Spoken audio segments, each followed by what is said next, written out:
So the bike behind you, this is probably the last time it's going to be there because the giveaway bike ends. We're taping on Monday. It ends on Thursday, June 26th at midnight. It's your last chance to win the Triumph Trident 660. Just a few days left. It's just a few. I'm going to really miss this bike. This bike it's been a joy to have around. Like Mrs. Canyon Chaser doesn't want to stop riding it.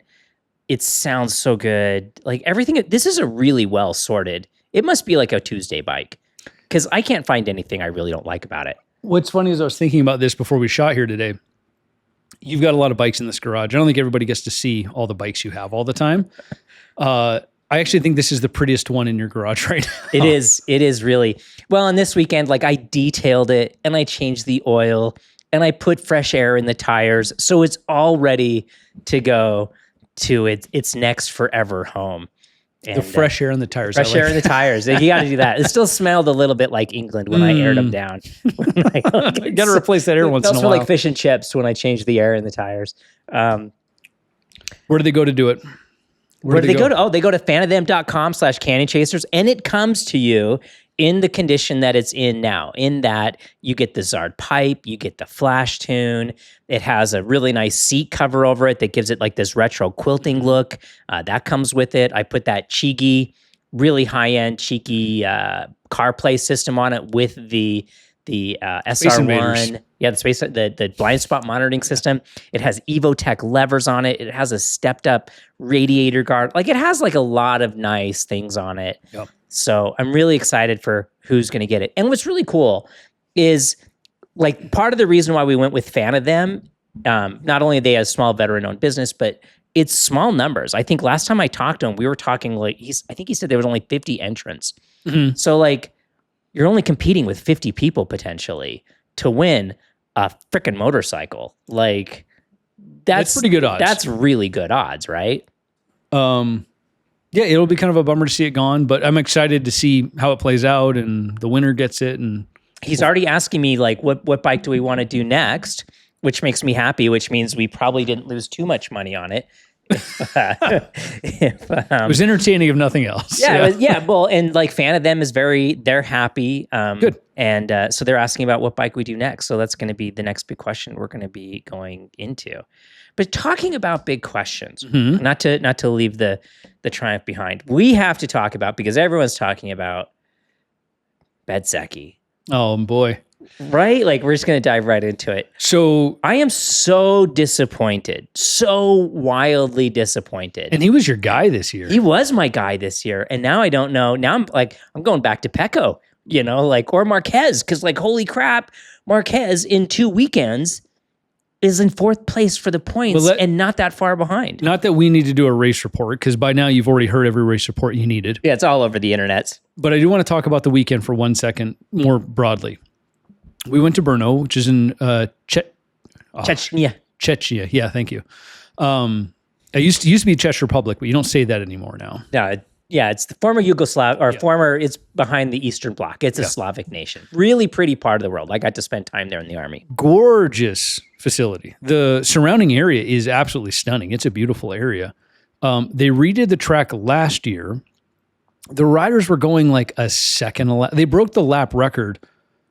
Like I think by the end of qualifying, 6 or 7 riders had broken the old lap record. And not broke it, like smashed it. Yeah, like by over a second. Yeah, it was a huge difference. Ogura is, I don't know if he's my favorite rider in MotoGP, but he is by far my favorite riding style in MotoGP. Completely agree. I was thinking that watching him out there, how, like maybe it's a Japanese parable I heard at some point in time, or it's just some sort of cultural appropriation. But he moves like water on the motorcycle. It's beautiful to watch. The way he moves on the bike is so elegant. Like we should all be emulating Ogura. Yeah, I was going to say, if you're curious what we're talking about, just go on YouTube, look at MotoGP Ogura, and find slow-mo clips of him. Any slow-mo clip of and you'll be like, oh, that is what they're talking about. Well, especially if you contrast them to Jorge Martin on basically the same motorcycle. you couldn't have polar opposite styles between the two of them. Jorge Martin is abrupt. He manhandles it. He does it through strength and whatever. And Ogura just like, he's a partner with that motorcycle. I explained it to a couple friends in a text message. Martin looks like he's in a fist fight with the bike. Ogura looks like he's trying to slip through a busy mall or a busy subway station without touching anyone. Yeah. He's somehow like moving his body to not disrupt anyone, as if he's not even there. Like he doesn't want to offend the bike with his own inputs. Now, we don't know where he's going yet, right? He's either going to Yamaha or Honda. I can't remember. Yamaha. It's Yamaha, which is so unfortunate because, man, he's like, I love seeing him on that Aprilia. I think it really works with his riding style, especially once we strip away all these stupid aids that are going to go away. I think it's going to make him even a stronger rider. We'll see what happens.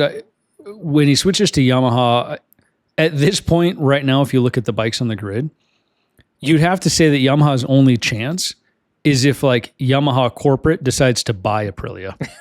That is their only chance. They are, yeah. They're not even close. In the weeds. Yeah. Yeah.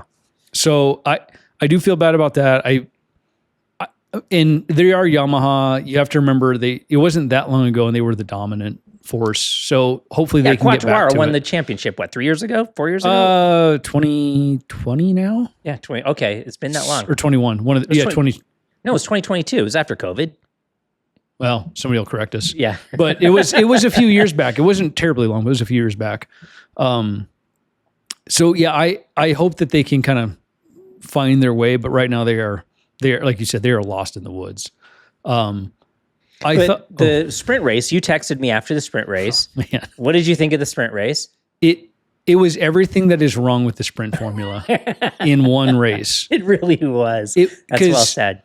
Because all you can, it's too long to be a flat out sprint. You do have to manage tires to some extent, but everyone can push pretty hard. And then it just becomes this like management situation where you're like, go almost flat out, go 95% of whatever my pace can be, but hold on to a little bit extra. Don't ride too close to somebody else because my front tire is going to overheat. And so the only thing that happened was basically by the end of turn 2, there was almost no passing, and it was just people falling down from attrition. Yeah. Losing the front. Yeah. And that was your race. And I was like, this is why nobody wants, like, this is where the sprint race falls down. It's just no good for this. Especially when you consider Brno is like a real good motorcycle track, right? Right. Like it's a fantastic it's track. A good motorcycle track. Yeah. Horsepower hill coming up the back. Like there's been such epic moments in MotoGP history that happened on that track. And the sprint turned into just like a dud. Well, and even the race to a certain extent there were moments of excitement, but part of the excitement in the full race were the tactics that were taking place. Marc Marquez's freaking race acumen and tactics are as exciting as any of the racing was this weekend. Well, but I will say in the full GP, I actually sort of like that about a MotoGP race is the chess match of it all. Completely agree. Whereas like if you want 45 passes in the last lap, we've got Moto 3, right? And Moto 2 to some extent, not as crazy, but similar, right? So if you're just looking for, I don't want to say dumb action, but kind of dumb action. Well, it's a popcorn movie versus like a big epic, right? Yeah. Like I love me a popcorn movie. Yeah. Like the movie Battleship, right? Oh yeah. It's a stupid movie. I love it. I get teased how much I love it. But when I want something I can sink my teeth in, I'm going to go watch like a Ridley Scott big epic or something like that and be completely engrossed. That's what MotoGP is the big epic. And that's what, like, in Moto 3, you could put on a Moto 3 on the TV. Nobody, even fairly diehard fans, do not know who those racers are, right? They're not familiar with all the names. They're all new riders.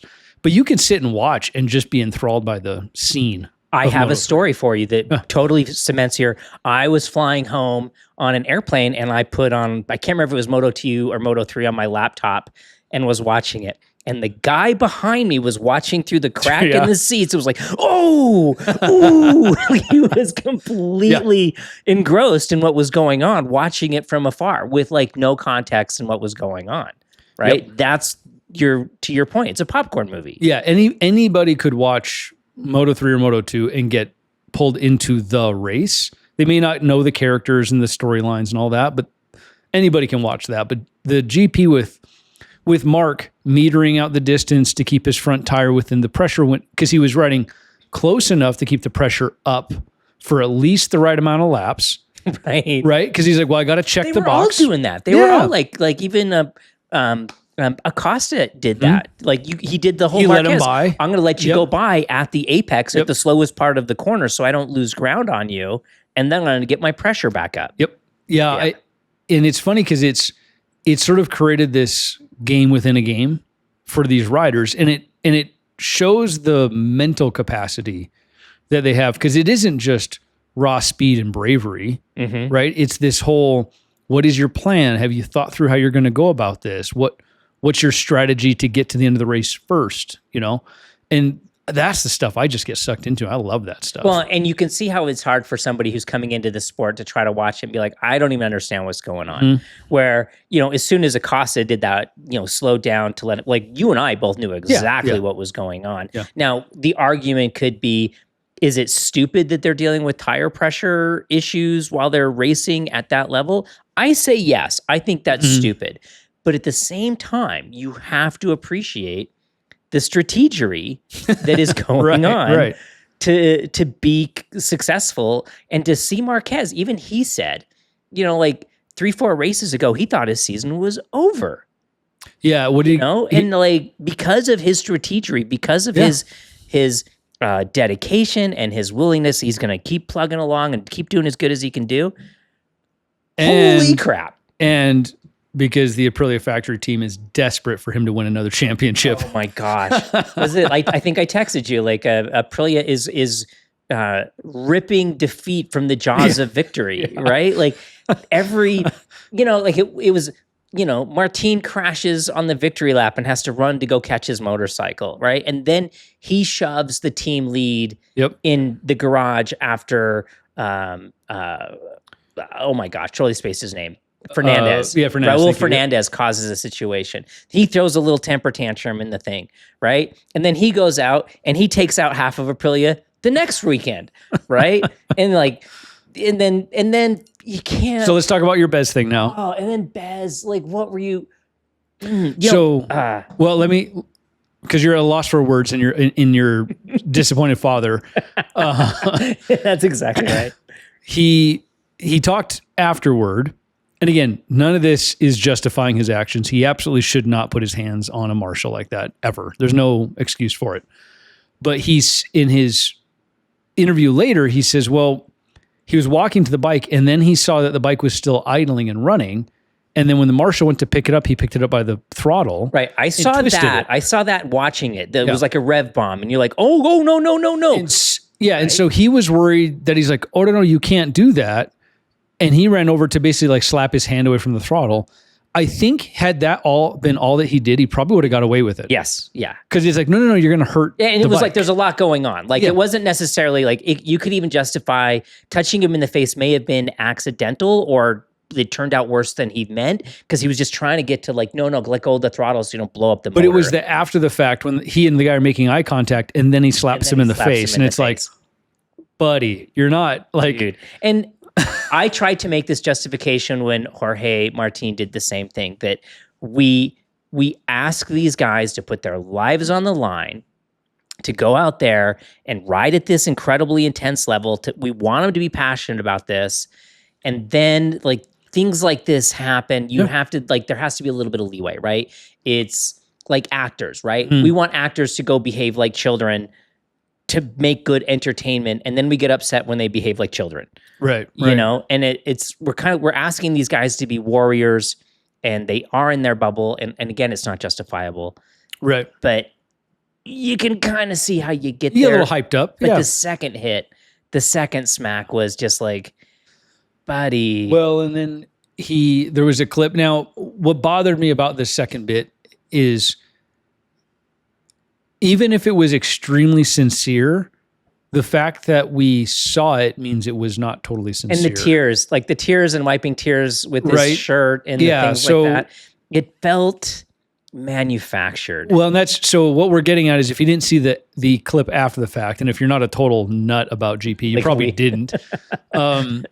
Later, it was like the first thing next morning. He went on a scooter. Bez went over to this marshal, found him. They talked. He hugged. Like they hugged for a long time. It was a big hug. Yeah, it felt very Italian to watch. Maybe it was because, like, as an American, like, there's like I don't even hug my wife for that long. Like it's like okay, I need my space now. At one point, the marshal was like, okay, okay. Yeah, but that kind of helped it made me feel again that it was a little manufactured. Yes. Yeah. And, like Bez has always struck me as like a sense of humor, kind of forward thinking. He has all these gags and long running jokes going on in the garage that we hear about. And that was a disappointment. You know what it felt like to me, since we've been talking about movies a lot with this, is it felt like the Will Smith situation, right? Will Smith went to great lengths through his entire career to kind of curate what his public personification was, right? We all had this feeling that Will Smith was, like this really good guy and really generous and all these things. And then in a blink, it fractured and he let us know who he actually was when he hit Chris Rock. When he hit Chris Rock. And this is kind of what it felt like, is Bez been manufacturing this public personification and we saw the crack? Or was it just a moment, Yeah, I don't think it was quite that. I think it was just, he got a little carried away and I could see Bez being like, what are you thinking? Don't you know better? Like you're a marshal at a MotoGP race. You should be a hyper fan of the sport. How do you not know how to pick a bike up without revving up the throttle? When it's on its side with oil starved. No, Oxley and Baum made a good point about this, Baum made a good point about this. He says, look, the electronics on those bikes, they will not let the engine get into an unsafe state. Basically saying, hey, if the engine thought oil pressure's dropped, the crank is starving of oil, if any of these things happened, the sensors would have just shut it down. He's like, so in reality, that bike probably wasn't actually in risk. But you can see a racer saying, hey, I only get 6 of those engines a year. Please don't risk one at all. So I kind of understand where Bez's like urgency came from, but the reaction is just these individuals who choose to go out and sit in a booth and wave flags and watch us ride motorcycles. Most of them, even like at a track day, they're getting paid peanuts to be out there. Some of them are volunteers. Well, some of them are volunteers. And in most of these race events, they are volunteers. Yeah. They're giving up their weekend to go wear like long sleeves, sit in the heat, get yelled at on the radio, have racers come up and lose their temper over, we need these people, right? The corner workers, I always try to make it a point at the end of every track day. I don't know if you do the same thing, but the last session, if I make it to the last session of the day or whatever, I'm always giving them thumbs up. I honk the horn. Like I make a big deal for the corner workers for what they're putting up with so I can go ride my motorcycle out there. So I was a little empathetic of the poor the marshal corner worker guy. Like he's just trying to get the bike out of the way. Yeah. Because that's his number one priority is, hey, there's still bikes coming around this track. I need to get this thing up and out of the way as quick as I can. That's his job. So at any rate, we probably belabored it enough, but the end result was he wasn't allowed to ride, which is a crazy penalty in MotoGP. I don't remember the last time I know I've seen it before, but I don't remember the last time I've seen it. Yeah. I don't remember when it happened last. Now, I think my guess is he probably, whether they'll publish it or not, my guess is he also saw a financial fine of some kind. I kind of hope he did. I'd be stunned if he doesn't, but they may or may not publish that. But telling a rider you don't get to grid up, period, it's such a massive blow to them because yes, they miss out on the points, but there's all these other levels of penalty, like long lap penalties that they can, like they did to Martin, right? With a double long lap, that basically should kill your chances of any kind of good points. Like I think only got like 10th or whatever. But the hit to not even getting to grid up for a racer is massive because it's also financial because so many of the sponsors I'm paying you because you're on the grid. Right. Right. If you don't grid up, sorry, bud, you missed out on this cut of the paycheck. So I understood why Aprilia fought it or tried to contest the penalty, but at the same time, I completely agreed with the penalty. I really did. Yeah. Like, it should sting. It should sting to the point that if your normal ethical code doesn't make you question hitting somebody in the face, right, maybe this will, you know? Well, and I even think, my guess is when they went to the appeal, even Aprilia, as soon as the appeal got denied, was like, yeah, of course, right? But it's almost like in baseball, baseball's a weird sport because you watch the manager go out and argue with the umpire and get kicked out all the time. That's a regular part of baseball. The managers will do that sometimes knowing that the call was correct, the umpire is correct, but it's a statement. It's, I'm here to back up my players. Yeah. Right? Yeah, you played baseball. Yeah. And so like the manager, I've watched replays and instances where the manager's basically getting in his face and the ump's like, that's not enough. And he's like, you got to do, basically you have to do more. And so he's like waving his hands and he's like, and then now he starts swearing at him and then he gets hauled up or rung up. And so, but it's not because he thought he was going to change the call. I've never once watched a call get changed because of it. But it's like, we're military.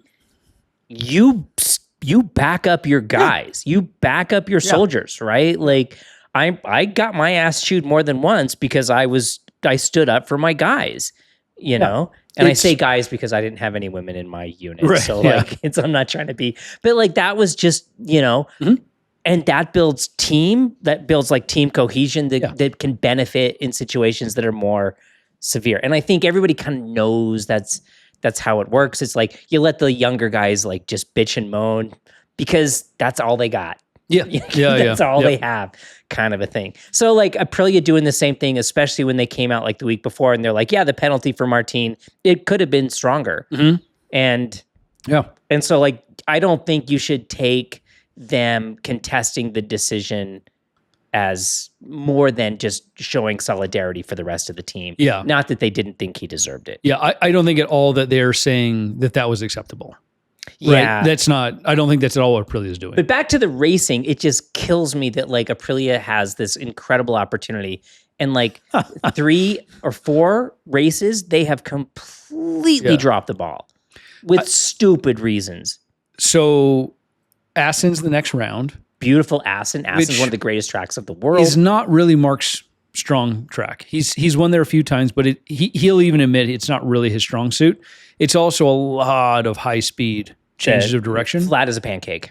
He's physically going to struggle this next weekend with Assen. Aprilia has got to put their flag in the ground at Assen. They have to. Because they kind of, for one, they have to stop the bleeding. They went from 102 point lead to 40 in 2 rounds, I know. Which is staggering. With a bike that's like easily and obviously the best package out there. For sure. All right, but let's go to something more positive. Yeah. Pecco, my guy. I was really happy that like with all the drama of bad behavior, one of the riders to really shine this weekend was Ogura and Pecco, who are 2 of the most gentlemanly riders on the paddock. Yes. They are the kindest, the most considerate. They don't get in these things. And it was just like this balancing of the scales kind of going on. And I loved seeing Pecco perform at like a Pecco level again. To that point, I was thrilled when he was leading. Yep. So I was like, look at Pecco go. He knows how to do it. What was fascinating was watching in the Grand Prix when Mark was in second behind Pecco, you could just sort of see what was going to come. Yeah. Because he was just marking him and just being so like, obvious. About a half second off. The strategery. Exactly. Like, holy crap, this guy. What I loved watching though was because they were so half-second distances on camera. A half second doesn't look very far, right? They're pretty close especially together. like you see a half second in the corner, you're like, oh, they're so close. They're on top of each and other. And then you see a half second on the straightaway, and yeah. you're like, oh, that's a big gap. Yeah.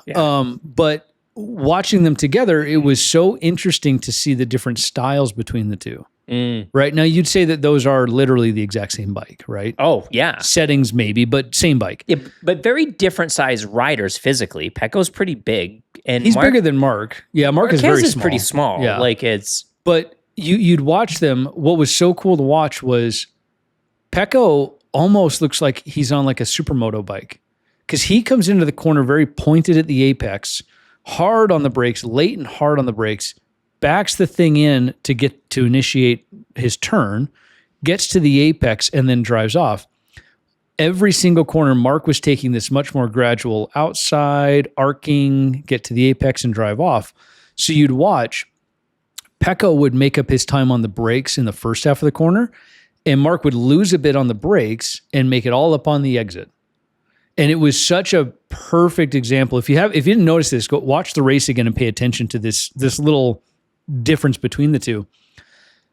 When we see people at track days, we would tell everyone to go ride like Marquez. Yeah. It is way less risk, requires less skill technically. And less work. It's physically less demanding. And you're probably faster overall. Right. Right? Whereas the way Pecco rides, he brakes late, brakes hard, lets the bike start to pivot. So basically he's getting so much load onto the nose that the rear's light and it starts to come around on the corner backing entry. It in is he's what backing we would it call in. It, yeah. Yep. I think he's probably relying on quite a bit more engine braking or at least involvement from the ECU for engine braking to get it to pivot like it is. Because it looked like 2023 and 2024 Pecco, where he could go to the brakes and the bike would just do this beautiful dive to the nose. And then as he initiated the lean, like we're talking 10, 15 degrees of lean, the rear would just step out a little bit. He'd drive to the apex and then drive off. From like Marc's camera watching Pecco or somebody watching Pecco. And you would watch his posture and he would use the body timing to get into the corner. And he's got this really great posture. Then all of a sudden you would just see his head just drop dramatically, like a real deliberate, almost an abrupt movement, but not quite abrupt, but it was more like a fast movement, not an abrupt movement. Yeah, it was and visible then at least. This would all happen, right? And it was like corner after corner after corner watching Pecco do this, where Ogura didn't do it, Marquez do it. Nobody else is really doing that. It's kind of his style. Right. It is very much his style. And it got me thinking a lot about the riders that we coach. Like, it's funny you brought that up. Yep. That, and even some of the comments I got this last week about counter leaning and using abruptness to your advantage as if we were, like, there are situations where abruptness comes into play. But I wanted to talk to you, like, you're significantly quicker than I am in these, these kind of things. Sure. I've only really relied on abruptness in like one or two ways. And I wondered what like your thoughts on that are before I talk about what mine are. So I guess regarding the backing it in part, I've ridden supermotos and stuff we run a supermoto race series as well. I don't race in it currently, but I have in the past. And on the supermoto bike, you rely on the rear coming loose. So imagine you're going into a right-hand corner, right? You go to the brakes to get the weight to transfer to the front fork compresses. The rear, if it doesn't actually stand up, it's at least extremely light because you've moved all the weight to the nose. Well, right? And you're artificially adding lean oftentimes too, right? By pushing the bars in. Which is the exact same thing you would do in a dirt bike, right? Yeah, like similar, it's the same exact physics. But once you start braking, you click, click, click. You do downshifts, you let the clutch out. With all that weight off the rear, when you let the clutch back out, it's trying to drive the rear tire. Even with a slipper clutch, the rear will be trying to spin much, much slower than the front, which is effectively like putting on the rear brake. Mm-hmm. And with no weight on it, the rear will pivot because you've started a little bit of turn, a little bit of initiation. So your bars, instead of being dead straight, you're countersteering slightly and you have a little weight to the inside.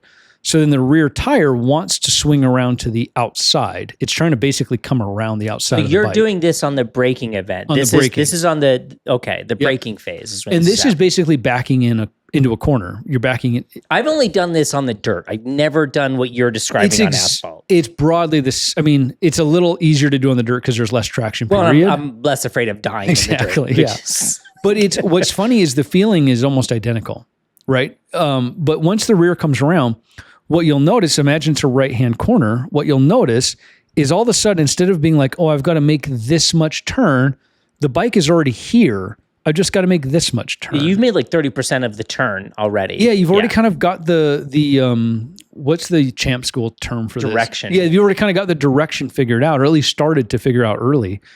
And the guys who are really, really good at this and they're precise, they go to the brakes, they start to get the bike to pivot around the front tire basically and come around.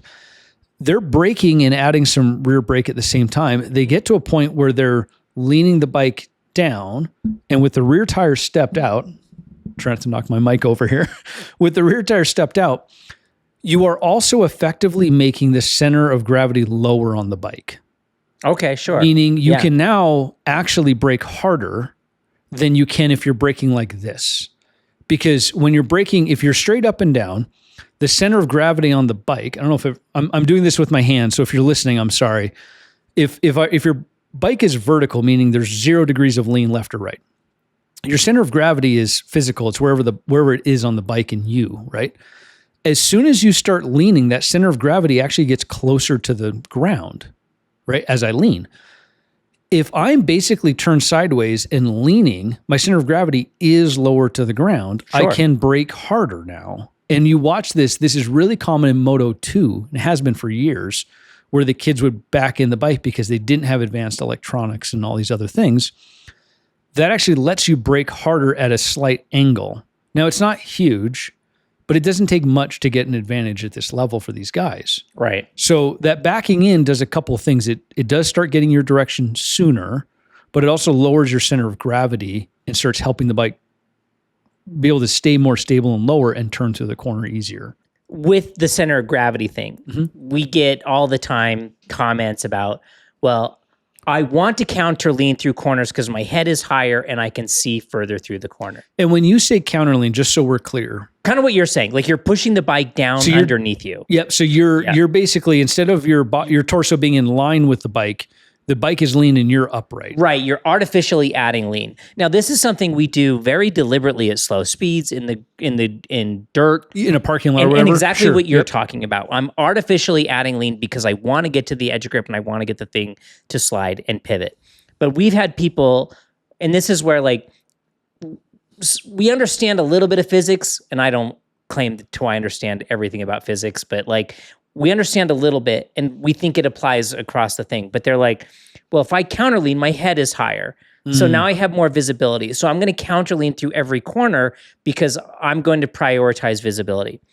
You're better off leaning into the corner at speed. Yeah, again, at speed. The caveat being, if you're in a parking lot and you try to lean like Marc Marquez, you're probably going to fall over unless you're going pretty darn quick in a parking lot. You shouldn't be going that fast in a parking lot. But once you're kind of past that point where you are better off leaning to the inside of a corner, if your body position is correct, and we'll talk about that for 1 second here, if your body position is correct, visibility should not be a concern. Right. Yeah. Yes. Where this is if we're going to do a riding tip for the day, I don't want the backing it in to be the riding tip for the day because under almost every circumstance, that's not the right thing to do. No, I think the point, like if we're going to like, before I cut you off, is that counter leaning and artificially adding lean to cause the rear tire to slide or they all have their place. Sure. And the more important thing to understand is when that place is, not that it's all A or all B. Sure. The only time on the road race bike on the big track that I would ever back it in would be, and it wouldn't be intentional. I wouldn't be like holding the clutch to let the revs drop and then dumping the clutch. I wouldn't be doing it intentionally. Would be like hard braking into sort of a hairpin corner. And even then, if it does back in, which it does, it's not nearly as dramatic. Like it's almost like you almost can't see it as a spectator. No, I mean, and I do that, and I find great joy in that, like into Blackrock turn or something exactly, like that. Yeah, that's what I'm thinking. And it's delightfully fun when you are kind of aware of what's happening. But it's honestly, it's very minute. Yeah. It's not this big Larry. It's like your first slide. wheelie. Your first wheelie, you felt like it was at 12 o'clock and it was like this high, right? So like when you're doing this into Blackrock, you're like, oh yeah, I'm like, oh, and you're out maybe. It's just a little cocked. Yeah, it's not much. Yeah. But it is enough. What's funny is even that couple of degrees of steering angle on the brakes entering the corner, it does start to get your direction sooner. And then you lead into the corner and you kind of feel heroic for one. You definitely feel heroic. But it does actually help you steer into the corner and get through with direction. Again, it is a little bit, it's not huge. Part of how I can gauge how much fun I'm having riding a motorcycle based almost exclusively by how much rear brake I'm using.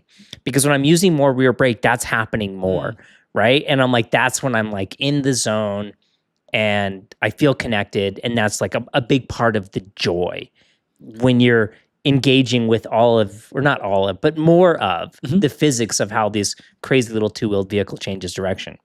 So in regards to making sure you have good visibility when you're leaned over and you're leaning into the corner, meaning you're trying to get your torso and your head on the inside of the bike through a corner.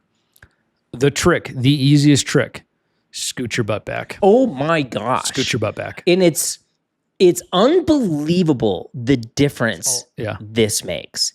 It's profound the difference this makes. Just getting off of the gas tank. Imagine a softball between your crotch and the back of the gas tank and just have that much space between you and the gas tank at all times. And then when you go to slide your butt over, also, you probably don't need to slide your butt nearly as far as you think. Yeah, because get your butt out of the seat is old school advice. That's the wrong way to think about it. Yeah. But if you move your butt 2 inches to the inside, that's probably plenty. Right. But keep that distance. And what you'll find is again, if you're listening, not watching, your thigh, your outside leg, you'll find that if you can just scoot off the tank a little bit and then act like you're going to lean into a bike, and you can do this in the garage just to experiment, you will find if you can scoot your butt back a little bit, all of a sudden, like over 50% of your thigh will be pressed up against your outside leg will be pressed up against the gas tank. Which gives you like an incredible physical reference and stability. So then you're inside, right? You do like the whole like knee out and all the stuff like that. But basically what happens is our muscles are more stable when they're in a line, right? When we're twisted and turned, muscles are under tension, they're not as strong.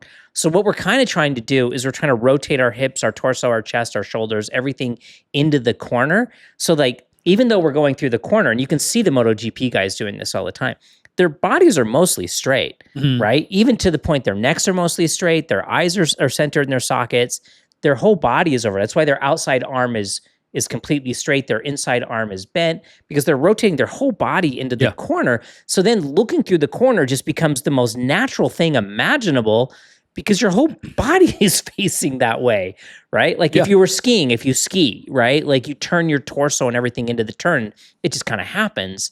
It's somewhat similar. One of my favorite weird little Jerryisms, a friend of ours named Jerry. We love Jerry.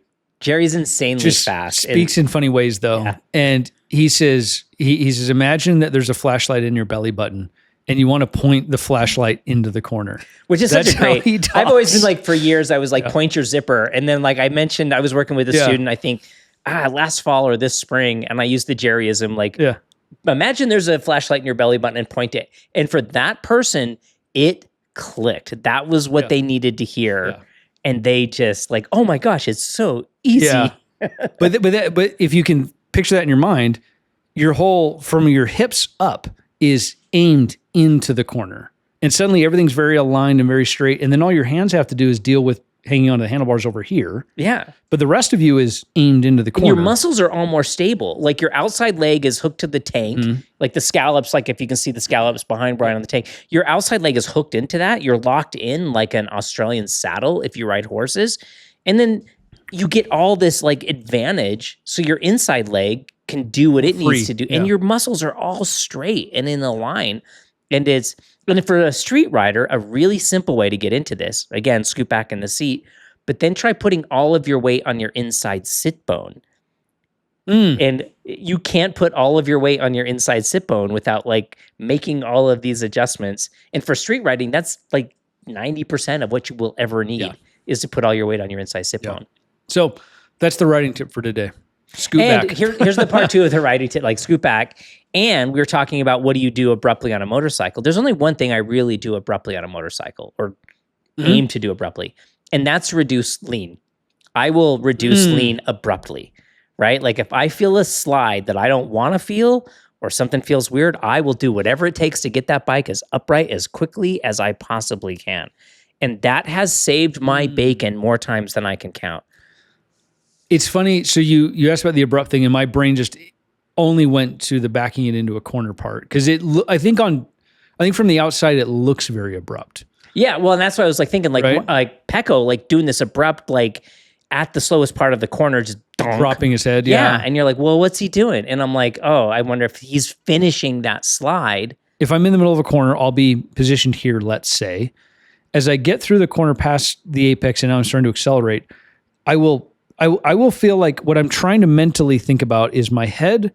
The distance from my like head to the ground doesn't move, but I want to shove the bike up. Yes. I want to shove the bike away from the ground as hard as I can. Put it upright. And people ask me all this time, well, how do you do it? And I'm like, well, you just do. Like, it's, you really do feel like you're straightening your arms. It feels like you're pushing the bike away from the ground. That's how it feels. How do you do it? I don't know. Like, you just... I'm sure to some extent this is one of those instances where you don't actually realize the steering input you're giving it. Oh, you're almost certainly adding a steer into it to make the thing stand upright. Yeah, my guess is I'm actually, as I get to the corner, a little bit I'm steering into the corner, because that will lift the bike up. Upright. Yeah. Right? So I'm sure there's some of that, but it's probably, again, very small.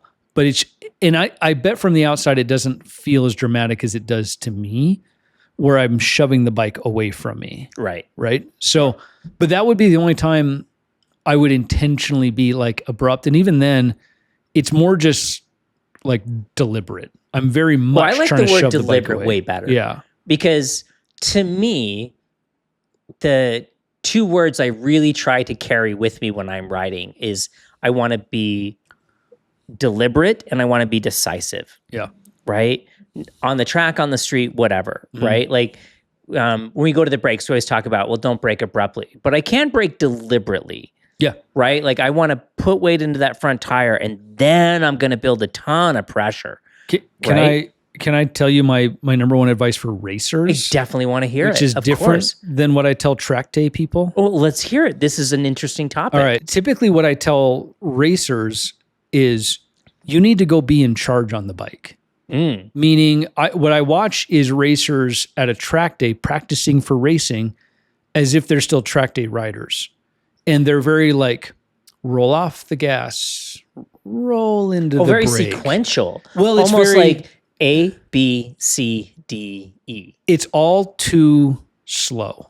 It's all happening too slow. You're being too lazy. You're being a passenger on the bike. Oh, I'm excited for you to finish this thought because I have something to dovetail onto this. What I see them do is so imagine if you're not familiar with our track, the example I'll give Dave here is Blackrock, which is our little tight increasing radius banked corner. But it's tight, but it's also technically very easy. But it's a second gear corner after a very fast straight section. The fastest section on the entire racetrack. Yeah, you've got kind of a double left that's very fast. You're up into fourth gear for sure, maybe fifth. Oh, I've hit 160 on bikes through there. It's a very fast sweeping section onto a straightaway into a hard braking that's basically a 180 or close to it.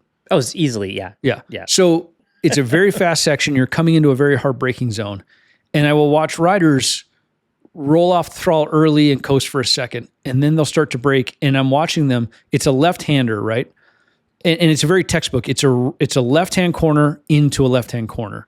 So the fast sweeping left-hander should have set you up on the right side of the track anyway, on the outside, which is where you want to be for the next left-hander. Totally. Right? But what I'll watch a racer roll off the throttle, roll onto the brakes, and then they'll just start listing. Oh, yes. And then they'll brake, and then they'll tip in. Yeah. And I'll pull up behind them, and I said, you are being lazy on the bike. If you want to go fast, what you need to do, come out of that fast sweeping left-hander, tuck hard on the throttle. You're tucked way down, and you're staying to the right edge of the track because you're trying to maximize the radius, right? And then when you pop up, you roll off the throttle, you go to the brakes on purpose. you go to the brakes hard, you get your downshifts done, and you stay disciplined and you stay to the outside for a while until it's time to make the turn. Until it's time. Don't cheat your entrance, because what I'll watch riders do is they'll drift in 15 feet, 10 feet at least. Well, that's the track day line, because that's how you pass everybody on a track day. Yeah. Is you kind of, you're, we would say, lazy with your entrance, right? You start drifting in earlier and double apex it, where I know for a fact, even though that's how I ride on a track day, that's not the fastest line, except for on a track day, it kind of is, because that's where I can do a lot of passing. Yeah, if you're making a pass, that's a different story. But if you're trying to set a good lap time, if as soon as you brake, you start drifting, but you're effectively vertical, the bike's not turning yet, you haven't tipped in, right? All you're doing is making the whole corner tighter, right? Because you've taken away a bunch of your entrance. So I'll watch racers do this all the time, and I'll say, hit your marks. Where do you go to the brakes? Where do you tip in? Where do you apex? If you can't be serious about those points when there's no one around you, then how are you going to be serious in a race all of a sudden? See, this is really excellent, because we had this come up at the last Apex Plus school that we did at our Apex Track Day. Was someone came up and I'm like, well, why do we talk about the line? What is the line? And they're like, well, it's the fastest. And so I asked, is that all it is? And like, yeah, that's all it is. And I'm like, no, that we talk about the line so much on racetracks because it is the fastest and it is the safest, right? Because we don't win races by like laying in the gravel pit. You know, you don't set a fast lap time if you don't finish your lap, right? So, and that's the beauty of racing. We are all looking for the fastest and safest line. And that's why like the last video that came out about just slow down, right? The slowing down isn't a replacement for good skill. That when conditions are crap, I still want the fastest, safest line. You know, like I still want to reduce risk as much as I possibly can. So using Blackrock and increasing radius, textbook, very easy corner that causes so many crashes, so many people crash into that corner. It is largely because they cheat their entrance. They start turning too soon. And I can tell you for a fact that that's one of the number one reasons that gets people hurt on the street is they tip in too soon. They start turning too soon. And then they end up over the double yellow line or off the outside of the exit, right? Both are bad situations. So and on the street, to your point exactly, this is how you run out of road. Right? You start tipping in soon and you don't brake. You don't stay to the outside long enough until you can see your exit and know where you're going. And you start drifting in thinking you know it. And then all of a sudden the corner just keeps wrapping around and you go, oh shoot, I'm going in too fast. And I have no choices left to me anymore. I'm all out of options. I'm back on the throttle and now the road closes up on me. It button hooks back. And I don't have time or space to go back to the brakes, reduce lean. I don't have time to do any of those things. So like again, this is why the racetrack can teach you so much about street riding. Again, not at the same speeds. Sure. Yeah, of course. But like hanging out to the outside longer. And I guess I'm gonna say this. This is where the racetrack can give you bad habits. Because my line through Blackrock, when I'm riding with C group and B group and doing a lot of coaching, I know it's the wrong line. But it's also the faster line given that context. But if I were to take that approach to the street, I would get hurt pretty quickly by tipping in too early and beginning my cornering too soon, as opposed to waiting until I had visibility. I think even in a what's the right term, like a slower group, I would still be pretty deliberate about my line, almost more so, even at a lower speed, just to be an example in case someone's watching. Okay. Right? Sure. The only time I would actually deviate from like my ideal place on the track would be if I am trying to make a pass. Now, to your point, Blackrock is where you catch everybody. Because at a track day, if you've done a zillion laps around there, you're like, I know exactly how fast I can go into this corner. If you're a new track day rider, you just got done going triple digits, and you're like, gee, is it a left or a right next? Right. And so their exposure into that track or their experience in that corner is very different than a very seasoned person. Well, that's interesting because if I'm like, I worked with a rider at the last track day during Apex Plus where, and we don't normally do lead follows, but this person was really struggling. So I was like, well, let me just go. They were yeah. unaware of apexes and apex cones. I'm like, well, let me just show you where they are. And so I was going so slow that I had the hazards on the bike. So everyone knew that we were going slow and they would give us room. And when I was leading by example, I absolutely went all the way. I did what you described, where I stayed longer until I got visibility, because that's the better way, as opposed to usually I'm trying to catch that person up there. This is an easy way to get around them, you know? Yeah. And I guess that falls back into being the adaptable, adjustable rider, where you adjust your line into any corner given whatever circumstances are in front of you. Well, and maybe one of the takeaways here from this conversation about a specific corner that probably most of the listeners don't know what we're talking about. You can go look at a track map and see this if you want, but it's a banked increasing radius corner that everybody crashes in. And you're going to look at it and you'll be like, why does everybody crash in the banked increasing radius corner? And it's because it's a tight corner after a long straightaway. It's a tight corner, yeah. But the probably the takeaway here is, my guess is if I was sat in the inside infield of that corner and I could not see, I blocked my vision for the straightaway and the entrance of the corner. All I could see was from the apex onward. If that's all I could see, my guess is from the apex onward, if you took multiple lines on the way in, I wouldn't be able to tell which was which. Meaning, as you came into the corner, if you're doing all of these things that we talk about correctly, from the apex on, your entrance shouldn't have too much influence on that. You should have made the corrections on the way you came into the corner. So from the apex onward, it looked the same way. In the context of Blackrock, is it even less the apex and more the slow part of the corner? Well, slowest part is probably a better way to say it. Yeah, because I think the apex, like I'm accelerating past the apex and I don't always hit the second apex on the way out of that corner because it is increasing radius, but I am spot on accurate with my probably slow your slowest part. point's probably pretty similar though. Yeah, because I'm always, like, as if I get to the slowest part of the corner, no matter how I get there, I'm going to have a really strong drive out. And it's the same way for the corner after it, that everybody struggles with that one too, that the slow probably the harder part, corner, actually. Definitely a harder corner. Yeah. But if I get to the slow part of that corner, and the slow part is basically where we're finished braking before we start accelerating. And it can be a big space or a small space, depending on the type of corner. And it's where your speedometer is the lowest. Yeah, it's where your speedometer. It's the slowest part of the corner. Yeah, it absolutely is. It's now, but if I get to the slow part of the next corner, again, I get a phenomenal drive. Even when I'm on if you go watch last week's video where I test the Trident against the CB650, I am passing God and everybody. And it's not because these motorcycles are that much faster, but I was getting really good drive out of these corners, that I was patient to my slow point, and then I'm just like winging past. I think I passed a Panigale on one of these shots. And it's not that these bikes are faster, but it's being more deliberate with and more patient to the slow part. Yeah. And prioritizing that. And then the apex kind of takes care of itself after that. Yeah. Yeah.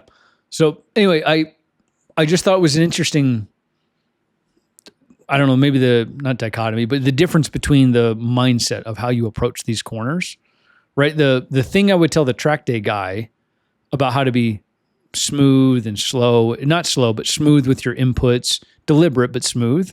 Precise. Usually a track day person, I'm really hammering them on precision. Versus if you're going racing, it's like, hey, you don't have to be rough, you don't have to be abrupt and jerky and whatever, but you got to go be in charge. Yeah. If you want to go fast, you can't be a passenger on the bike.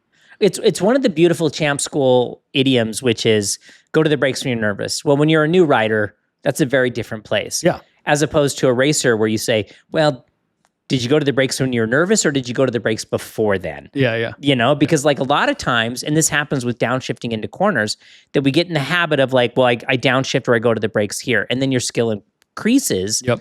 And now you're downshifting like you did as a new rider and going to the brakes like you did as a new rider. But now you have this whole breadth of skill that you can lean on. And so like a racer's like, well, don't go to the brakes until you're nervous. Yeah. You know, as opposed to when you're a new rider, definitely go to the brakes when you're nervous. Yeah.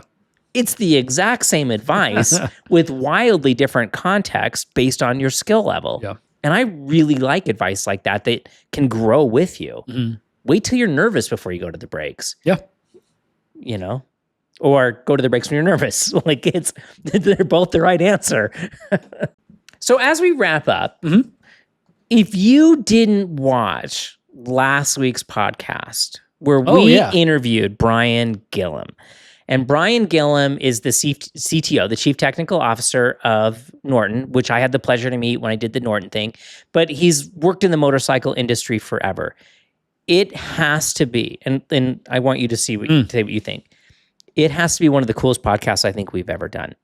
I was trying to be so. He's launching 3 motorcycles this year. He's like, I'm going to give you an hour. It was midnight in India when he called us to talk. And I was like, I'm not going to take more than an hour. Was he in India? He was in India doing that podcast. So like he's calling us like at midnight to do the podcast. I'm like, I'm not going to take any more than an hour. But we could have talked for 3 hours. What was your thought on this podcast? Because it was such a great podcast. So he was great. Again, if you haven't seen it, go watch it. He basically goes through, he didn't seem like he was holding anything back, but he goes through, here's how we chose the engine configuration. Here was the compromises we had to make. Here's how we designed the frame. Here was the compromises we had to make. Like he was very just open about, here's how you make a bike in 2026. And I loved it because it wasn't about better or worse. It was like, this was our philosophy. Yeah. This was our objective. And to meet those objectives, that steered us towards these choices, which I thought was that's so true. It's not like he's like, they built a V4 and he's not saying, well, the Panigale is terrible. He's like, no, they had a different goal, different objective. Goal. Yep. Right. Yep. And so I left the interview. I couldn't believe it had been an hour because it blew by. Yeah, and for me, it was 15 minutes. Well, because you were like, oh, well, all right, thanks for your time. We got to wrap. I was like, wait, hold on. And then I looked at the timer. I was like, oh, yeah, okay. We should probably like an hour 10. We should probably let him go. It's midnight for this poor man. But my wife, so whenever we do these ones where we interview, we're remote. I'm at my house and Dave's at his house. And my wife walked in. I talked to her after the interview. She goes, how was it? I was like, I think I want to be pen pals with Brian. Yes, right. Because he was just so entertaining and just so transparent. And the part I loved about it is, I think it's easy to think that there are bike people and then there are bike manufacturers. And it was so fun to see the guy who is in charge of the direction of a manufacturer.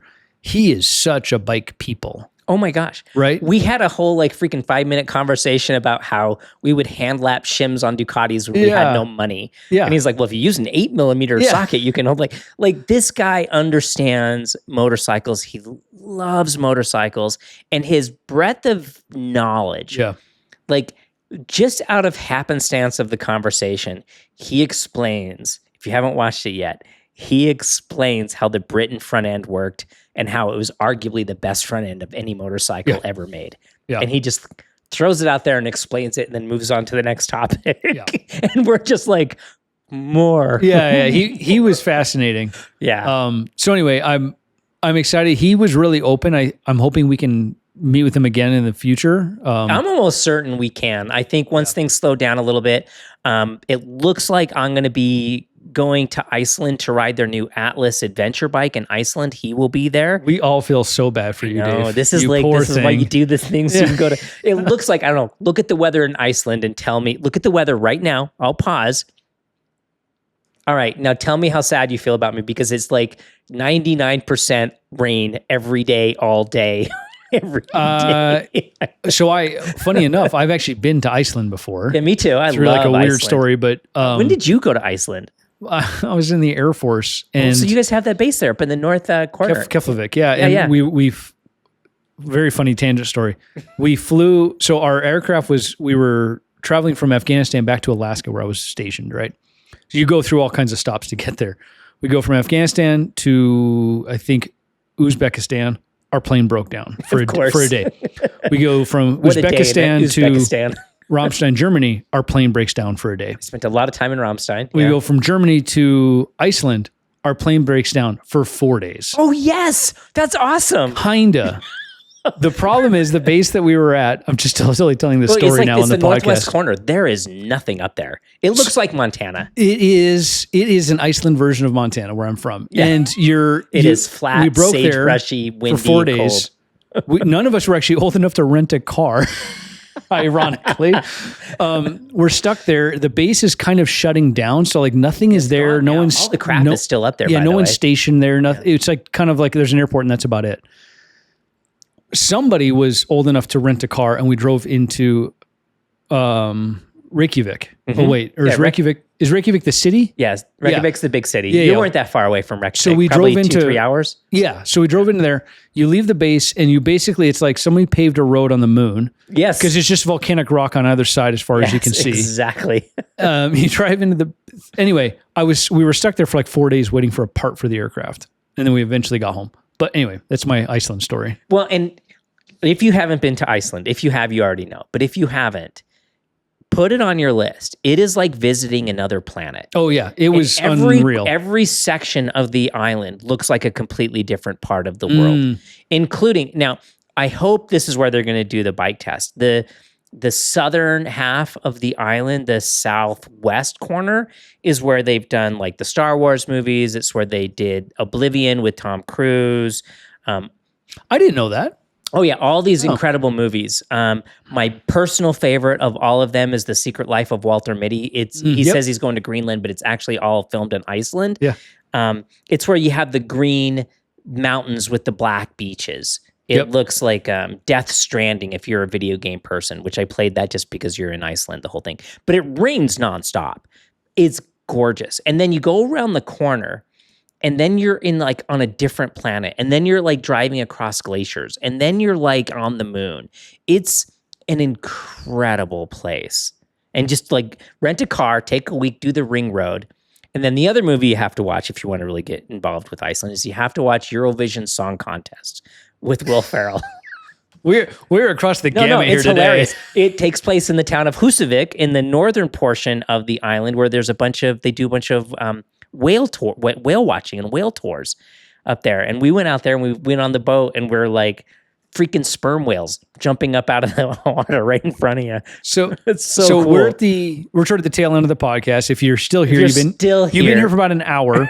If you are listening from Iceland, please put a comment in. Yes, please do. Because, oh my gosh, I love your fair land. Yeah. Iceland is stunning. But anyway, back to the topic at hand.